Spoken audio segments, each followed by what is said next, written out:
En écrivant Le génie des abeilles, je me suis plongée plus profondément que je ne l'avais jamais fait à l'intérieur de la ruche. Et j'ai découvert des choses incroyables. Pour la plupart des gens, une colonie d'abeilles, c'est une sorte de magma d'insectes qui sont tous identiques et qui travaillent du matin au soir comme des brutes. Mais la réalité est très très différente. Les abeilles sont environ 50 000, personne ne les gouverne et pourtant elles s'adaptent en permanence à ce qui se passe à l'extérieur de la ruche, à leur environnement. Et ça, c'est le fruit d'une coopération qui est faite de milliers d'interactions entre des milliers d'abeilles. Et le plus étonnant, c'est qu'elles n'agissent pas toutes de la même façon.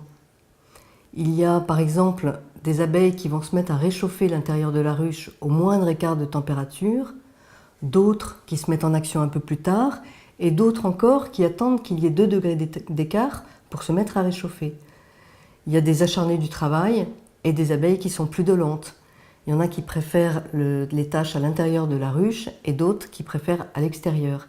Et parmi celles-là, il y a des abeilles particulières qui ont un tempérament d'aventurière, qui sont téméraires, qui ont le goût du risque, et celles-là deviendront exploratrices.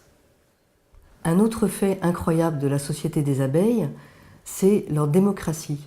Elle se met en œuvre quand la colonie essaime, c'est-à-dire quand une partie de sa population quitte la ruche et doit à ce moment-là faire le choix vital d'une nouvelle demeure. Et c'est un véritable débat qui commence. Chaque exploratrice peut rapporter sa découverte. Les informations sont vérifiées. Il y a parfois contradiction.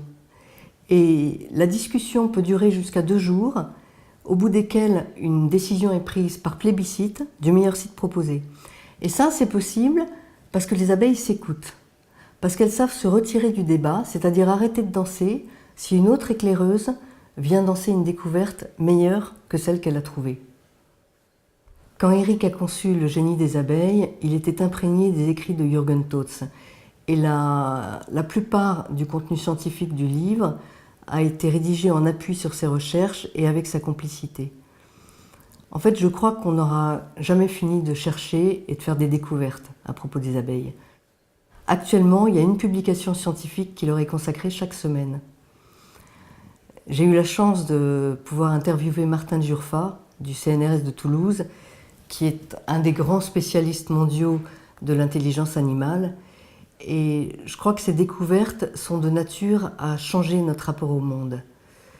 Il faut qu'on arrête de se placer à la tête de la création, mais qu'on prenne conscience qu'on n'est qu'une partie d'un grand tout. Quand on apprend qu'une butineuse qui a un cerveau de la taille d'une tête d'épingle est capable d'apprendre en une demi-heure et d'appliquer un concept abstrait, ça fait relativiser la notion d'intelligence supérieure.